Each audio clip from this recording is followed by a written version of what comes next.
মৌলভীবাজারে দুগ্ধ খামার গড়ে তুলেছেন নারী উদ্যোক্তা একলিমা। তার খামার থেকে প্রতিদিন প্রায় ৩০০ লিটার দুধ বিক্রি হয়। খামারের আয় থেকে চলে তার সংসার, চিকিৎসা ও সন্তানদের পড়ালেখা। আব্দুর রবের পাঠানো রিপোর্ট।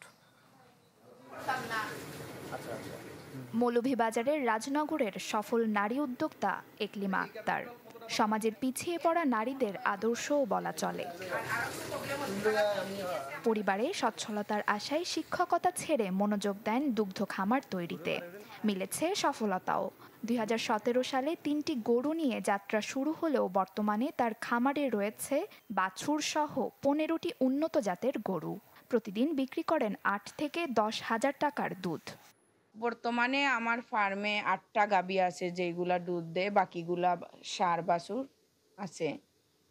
আমার খুব ইচ্ছা যে আমি একটা পনির কোম্পানি তৈরি করব। এই পনির কোম্পানিতে এইখানকার মহিলারা কাজ করবে।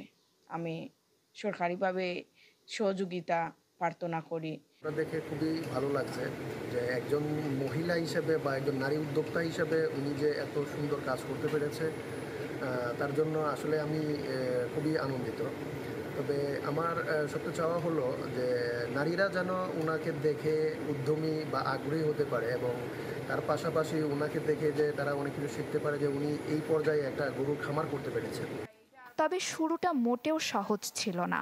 সামাজিক অবস্থার পাশাপাশি লড়তে হয়েছে করোনা মহামারীর সাথেও। তবু হেরে যাননি।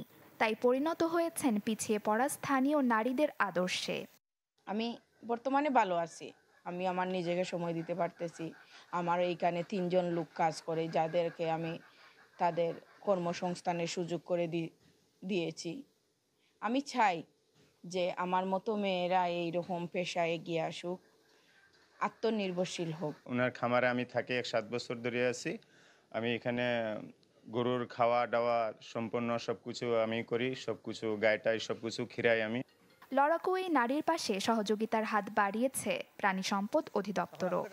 ওনার খামারের উত্তরোত্তর উন্নতির জন্য কৃষি ব্যাংকের মাধ্যমে উনি কৃষি লোনের দ্বারস্থ হয়েছেন, এবং এই উক্ত কৃষি লোন আমরা উপজেলা প্রাণী সম্পদ দপ্তরের মাধ্যমে আমরা সর্বোচ্চ চেষ্টা করেছি যাতে ওনাকে এই লোনের আওতায় নিয়ে আসা যায়। মিলেছে পরিশ্রমের স্বীকৃতিও। দেশের অর্থনীতিতে অবদানের জন্য ২০২৪ সালে জয়িতা উপাধি পান এই উদ্যোক্তা। ২০২২ সালে প্রাণী সম্পদ দপ্তর থেকে পান বিশেষ পুরস্কার। Desk report, channel 24। আইডিএলসির ৪০ বছর উপলক্ষে আপনাদেরকে জানাই শুভেচ্ছা।